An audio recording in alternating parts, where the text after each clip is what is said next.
Reuters berichtete, Türkei gibt Erklärung zu bemerkenswertem Kampfflugzeug Eurofighter ab.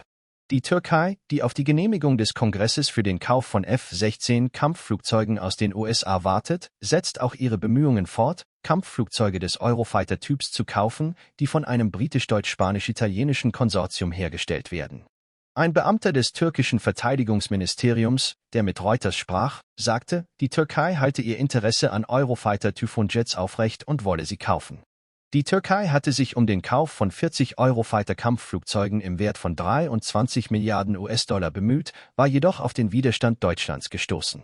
Im November hatte die Türkei erklärt, dass sie Gespräche mit Großbritannien und Spanien über den Kauf von 40 Typhoons führe, jedoch sei Deutschland gegen diese Idee. Ein türkischer Verteidigungsministeriumsbeamter hatte zu dieser Zeit gesagt, dass die Gespräche mit Eurofighter begonnen hätten, nachdem die Türkei im Oktober 2021 erstmals bei den USA um F-16 gebeten hatte und es die Möglichkeit gab, dass diese Anfrage nicht erfüllt würde. Nachdem Ankara jedoch die NATO-Mitgliedschaft Schwedens gebilligt hatte, hatte die Regierung des Weißen Hauses auch dem Verkauf von F-16 an die Türkei zugestimmt.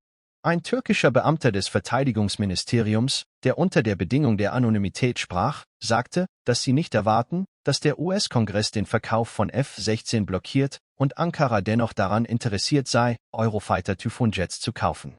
Der Beamte sagte, wir sind immer noch interessiert und erwarten eine positive Haltung des deutschen Konsortiummitglieds zu diesem Thema. Deutschland hatte Anfang dieses Jahres erklärt, dass es nun nicht mehr gegen den Verkauf von Eurofighter-Jets an Saudi-Arabien sei. Baerbock hatte während ihres Besuchs in Israel gegenüber Journalisten erklärt, die deutsche Regierung steht den Plänen Großbritanniens, Eurofighter an Saudi-Arabien zu liefern, nicht mehr ablehnend gegenüber. Eurofighter-Typhoon-Jets werden von einem Konsortium aus Deutschland, Großbritannien, Italien und Spanien hergestellt. Die Türkei, die ihre Luftstreitkräfte modernisieren möchte, entwickelt gleichzeitig in Zusammenarbeit mit BAE ihr eigenes nationales Kampfflugzeug Kan.